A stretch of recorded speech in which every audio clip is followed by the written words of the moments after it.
This lesson covers one of my favorite topics in rhetoric. This is stasis theory, or the stasis questions, or sometimes referred to as stases. Really, it's a heuristic for understanding controversy, and remember, heuristic is a tool. And when I say controversy, all I mean is that people disagree, right? If something's controversial, at least two people disagree about the thing being discussed, or whatever they're talking about. However, this can also be used as an invention strategy for you to form your own arguments. Okay? This, of course, is nothing new. The stases go back to ancient Greece. They were devised by Aristotle and Hermagoras, but later taught by Hermogenes, Cicero, and Quintilian in Rome. And really, if you think about these ancient societies, stasis became very important because stasis just means equilibrium, or being still, or at a point of non-movement, right? So let's imagine that you live back then and you're being taken to court by somebody. And before they can arbitrate this problem that you're having, you have to first arrive at stasis, right? So stasis theory, or the stasis questions, are a way to understand what the disagreement is, okay? So before we can arbitrate the disagreement that you have with your friend in an ancient court of law, we're going to go through these questions. They're foundational to see, what it is that you two are having a problem with. Where does the disagreement lie? And once we've reached a point of stasis, then we can have a discussion. This ensures that we're not talking about two totally different things. If you've ever been on an internet comment board, whether it be, some thread at the bottom of a news article, your Facebook feed, what have you. After this lesson, I encourage you to go back and look at those threads, and what you'll see is that most people who are arguing are not at stasis. One person is arguing about a fact, whether or not something is actually taking place, and another person is arguing about a proposal, or one person is arguing about the value of something, whether or not it's harmful or beneficial, whether or not it's good or bad, honorable or dishonorable, virtuous or not virtuous. They're totally arguing about different things. So in the ancient societies, they used stasis questions to make sure they were discussing the same thing, right? Okay, so here they are, just a simple little graph here. And like I said, these are foundational. So, sometimes people want to jump right down to the bottom here and talk about proposals. But the first thing you have to do is talk about the facts on the ground. How do we define the terms? What are the qualities of the things being discussed? Is it good, bad, wrong, right, virtuous, not virtuous? Honest, dishonest, beneficial, harmful, and then what should be done about it. Okay, or I think this is probably a more easy. This is an easier way to conceptualize these, right? So before you go down to number 4, you have to go to 3. Before you go to 3, you have to go through 2. Before you go through 2, you have to go through 1. So the first thing, if we're having a disagreement, we need to make sure we agree about the facts, right? And if we agree about the fact that something has happened or what the cause of that thing is, then we can go on to what those definitions are. And then if we agree about what those definitions are, then maybe what we're discussing is the quality of the thing. Is it good or bad, harmful, beneficial? And then if we agree about that, then we move to proposal. What should be done about it, right? So you can't just jump right into number 4 if you don't agree about whether or not the facts on the ground are the same, right? Because even if you discuss a proposal, if you disagree about the facts, then the proposal is fruitless. Okay, so I want to give you maybe an example. Let's start with fact. Okay, so for there to be a disagreement, we must first agree that something is happening. Something that's happening about which we can disagree. We can't disagree about anything if we don't agree that something has happened, right? That makes sense. Or we disagree about whether or not something is happening or has happened. So let me offer you, I'm going to give you a couple examples. The first one, let's talk about gun control, right? So gun control is obviously a proposal. When people launch into discussions about gun control, they have omitted discussing Stasis 1, 2, and 3, right? They're arguing about gun control, right? So let's reverse that. So before we can argue about gun control, which is a proposal that requires an agreement about fact, all right, so maybe we're arguing about gun control when we disagree about the problem at hand. Maybe some people think the problem is number of guns in circulation. Maybe some people think there isn't a problem with guns in circulation. Maybe some people think it's an assault weapons issue. Maybe some people think it's a handguns issue. Maybe it's a background checks issue.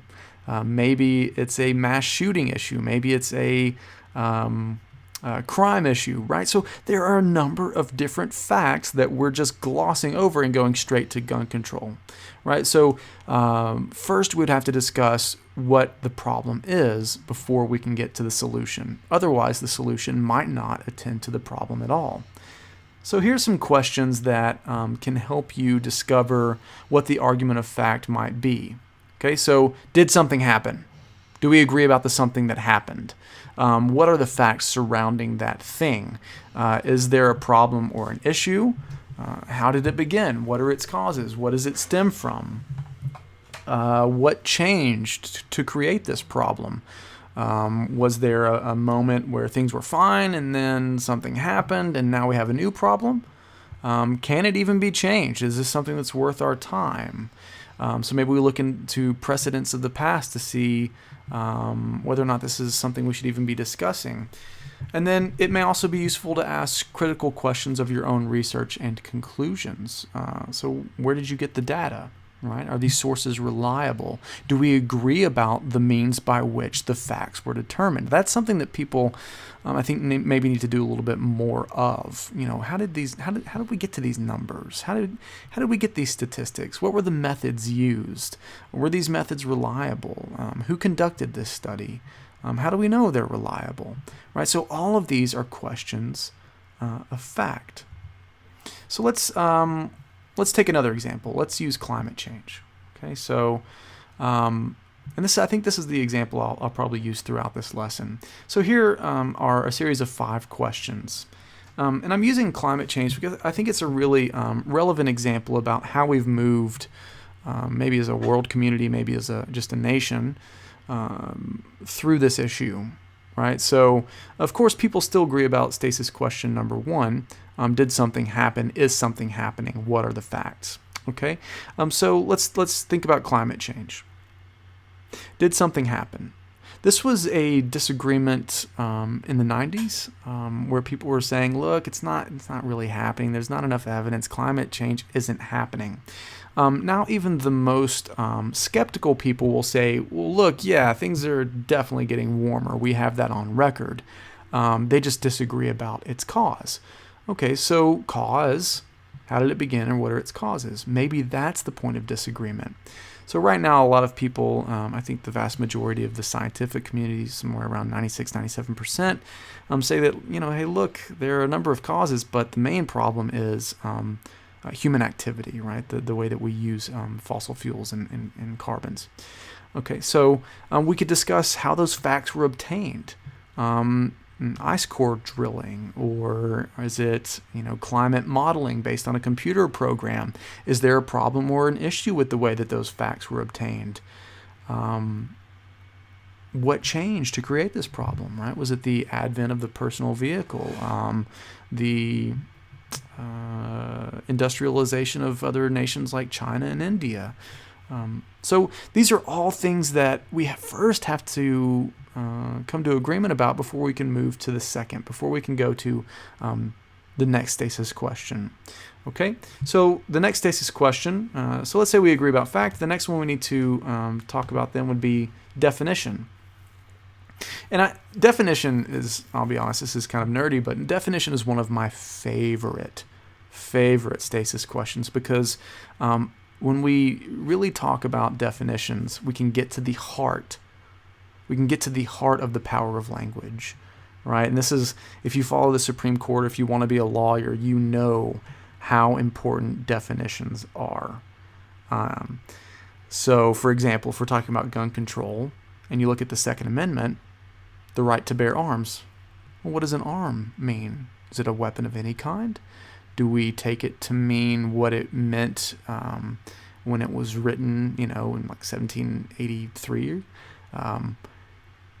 Is it a musket? Is that an arm, right? So just defining that one word has massive implications for your real lived experience, right? So definitions are very, very important. And there are a number of ways that we'll discuss about how to define things and how to make an argument of definition, right? So maybe you classify it, maybe you enumerate its different parts. And right, these are all arguments of definition. Just think about how these definitions change the actual laws or the actual way you perceive reality, right? So, for example, is waterboarding torture? Or is it called enhanced interrogation? So what changes there? If we classify waterboarding as torture, then we are a nation that conducts torture. However, if we define it as enhanced interrogation, it's not torture at all. It's just a more involved way to ask someone a question, right? So the definition there carries a lot of weight. Are people on Facebook really your friends, right? How do we define friend anymore? Has that term itself changed? Is NASCAR a sport? Well, what is a sport? Maybe you'd say a sport is something that involves, bodily movement and that has to do with skill and endurance. I don't know. Like, what's a sport? And can we say that NASCAR is a sport? Even though it's mechanically powered. Is graffiti art? Well, what's art? Is spray painting something on a building art? Or are there different types of graffiti that are art and then some is just a nuisance? What is it? Are tattoos art? Is flirting cheating? Right? Think about the the real implications for that definition, right? Marriage. We, just a couple of years ago, had a new ruling on this definition. Is it two people of the same or different sex, or does it matter? Right? So definitions are sites of intense battle. Okay? So I don't want you to take definitions for granted because there lies a definite source of language's power. All right, and like I said, look, definition arguments seem innocuous, they seem harmless, but they wield the power to say what someone or something is or can be, right? So is it an undocumented immigrant or a refugee or an illegal? Think about the different implications of those words. Is it a war or conflict? We use the word war a lot, but technically we haven't been in a war since World War II. We've been involved in conflicts and police actions. Right? Why is that? Why don't we want to call something a war technically? What does that mean? Recently, there's been a lot of discussion in the Supreme Court about birth control and whether or not employers should have to pay for that if it's against their closely held religious beliefs, because they say, look, this is an abortifacient, it causes an abortion, or does it? Or what is an abortifacient? What is a closely held religious belief? What is a healthcare device? All of these things, when they get defined, carry massive implications. And if you ever go to trial, right, there are 12 people that sit there and judge you, and they are called your peers. Well, what is a peer? Are they the same race as you? Are they the same class, same nationality, same ethnicity? Do they make the same amount of money? Have they had the same lived experiences as you? Are they all just Americans, and that's what makes them your peers? Are they your co-workers? What is a peer? For a long time, many African Americans in our country were judged only by white juries at the height of Jim Crow. Were those people that defendants' peers, right? So there are a lot of arguments to be made on just a simple definition. So, can you just look it up in a dictionary? Yeah, I mean, definitions are recorded in dictionary, but words change and we battle over words. Okay, so oftentimes we battle over definitions that you can't just consult a dictionary on. right, so here are some different types of definitions. There are formal definitions, if you want to think about it like taxonomy, like a genus and a species. For example, you have a hybrid car. The genus, right, would be it's a vehicle, it's a passenger vehicle, it's made to carry people. The species is that it can use more than one form of energy, right? So you can break something down that way. There are operational definitions, what an object does or what conditions create it, right? So sexual harassment, let's say, occurs when 1, it is unwanted, 2, it is unsolicited, means you didn't ask for it, and 3, it's repeated. So let's say you were taking someone to human resources in a corporation, and you said, look, I'd like to report sexual harassment, and they say, was it unwanted? Yes. Was it unsolicited? Yes. Has it happened more than once? No. And they would say, I'm sorry, that does not meet the definition of sexual harassment. Okay, so that's another way to define something. Or a definition can be an example. So you provide a list of the individual things that comprise that definition. Right, so you could even argue about the best way to form a definition, right? Are you comfortable with having to meet 3 different things for it to be sexual harassment, or should it be one of any of those 3 things? And what are the implications of that? Okay, so just as an example before we move to stasis question number 3, I want you to think through this. So let's say somebody made the claim that athletes who use performance-enhancing drugs are cheaters because they are performing outside of their natural abilities. All right, what terms need to be defined here? So there's a claim being made that sort of puts forth, assumes that we all agree about these terms. Okay, well, what's a performance-enhancing drug? Probably the first thing that comes to mind is like steroids or human growth hormone or something like that. But let's say a study came out that said baseball players who drink caffeine have been shown to statistically hit more balls.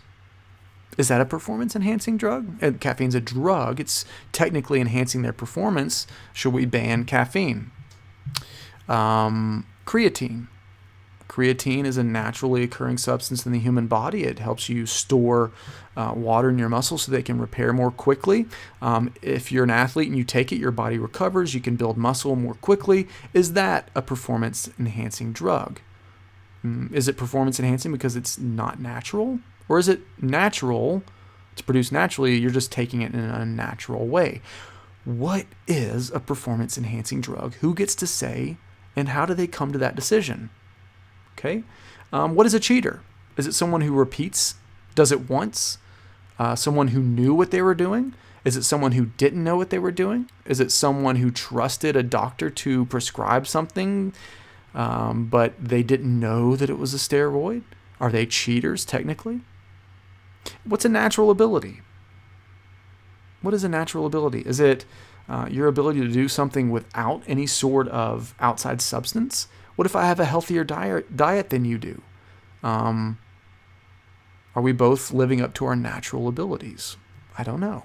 Right? So there are just embedded in this one claim a number of different arguments that can be made. Okay, so I don't want to go too much further on definitions. I think you probably get the point.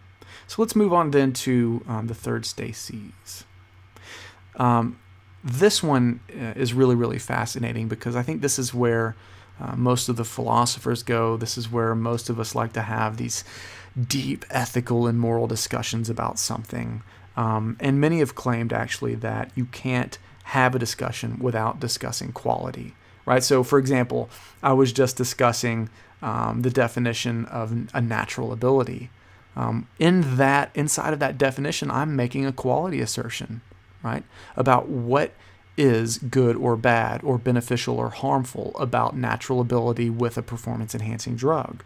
Okay, so the third stasis question, once we've agreed about the facts, once we've agreed about the definitions, then we can talk about the quality of the thing. Right, so this is how serious or important is this act or this thing?